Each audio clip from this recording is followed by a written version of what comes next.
They tried lead-only the spare bedrooms, as everyone had expected that they would, but soon they came to a very long room full of pictures, and they were found a suit of armor.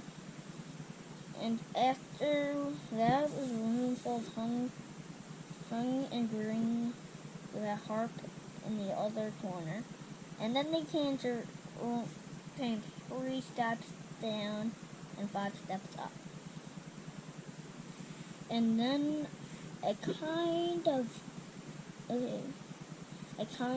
page 5, a little upstairs, all in the door that led out into a balcony. And then a whole series of rooms that led to each other and were lined with books. Most of them were very old books, and some bigger. The Bible and the church. And shortly after, they looked into a room that was quite empty except for one big wardrobe. The sort that was looking glass in the door. There was nothing else in the room at all except the dead blue bottle on the windowsill. Nothing there, said Peter.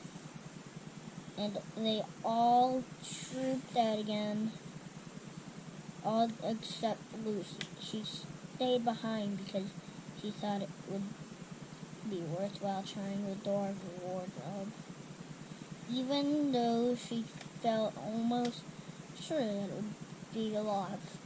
To her surprise, it opened quite easily, and 2 mothballs dropped out. Looking into the inside, she saw several coats hanging up, mostly long fur coats. There was nothing Lucy liked so much as the smell and feel of fur. She immediately stepped into the wardrobe and got among the coats and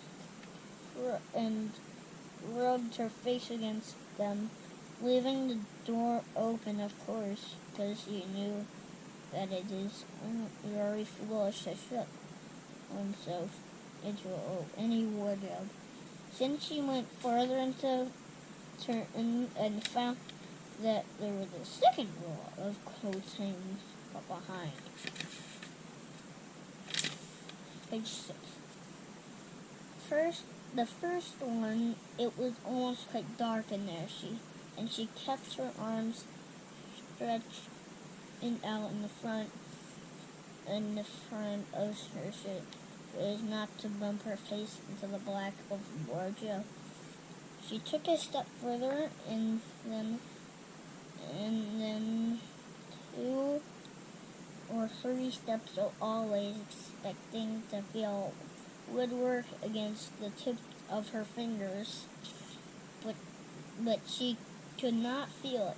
This must be a simply enormous wardrobe, thought Lucy, going still further and pushing the soft folds of the coats aside to make room for her. Then she noticed that there was something crunching under her feet. I wonder, is that more mothballs? She thought, stooping down to feel it with her hands, but instead of feeling the hard, smooth with the floor of the wardrobe, she felt something soft and powdery and extremely cold. This is very queer, she said, and went on a step or 2 further. Next moment, she found that she was rubbing against her face, and no longer soft fur, but something was hard and rough, but even prickly. Why is it just like branches of trees? Explained Lucy. And then she saw that there was a light ahead of her, not a few inches away. There were back of the wardrobe. I've been up but a long way off. Something cold. Page 7. and soft was falling on her, and a moment later she found that she was standing in the middle of a wood at nighttime, with snow under her feet and snowflakes falling through the air. Lucy felt a little frightened, but she felt very intuitive and excited as well. She looked back over her shoulder and through between the dark tree trunks. She could still see open door, way of the wardrobe, and even catch a glimpse of the empty room from which she had set out. She had of course left the door open, for he knew that it was a very silly thing to shut oneself into a wardrobe. It seemed to be still daylight there. I can always get back if anything goes wrong, thought Lucy. She began to walk forward, crunch, over the snow and through the wood towards the other light. In about 10 minutes, she reached it and found it that it was a lamppost. As she stood looking at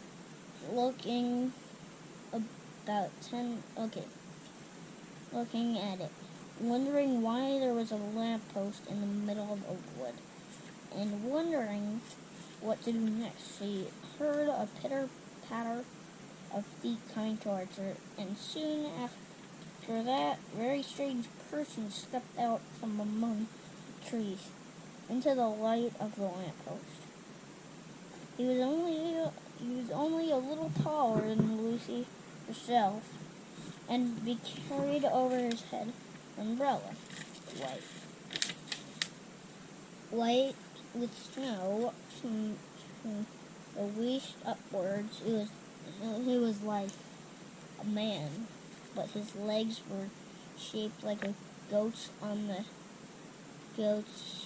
The hair on them was glossy black, and instead of feet, he had goat's hoofs. He had a tail, but Lucy did not notice this at first, because it was nearly caught up over the arm that held the umbrella, so as to keep it from trailing in the snow. He had a red woolen muffler around his neck,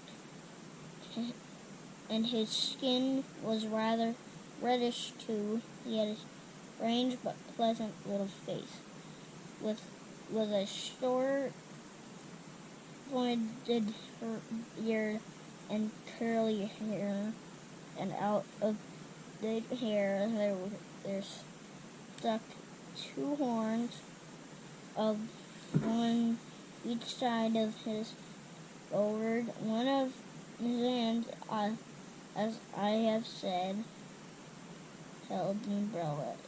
And the other arm he carried several brown paper parcels with the parcels in the snow.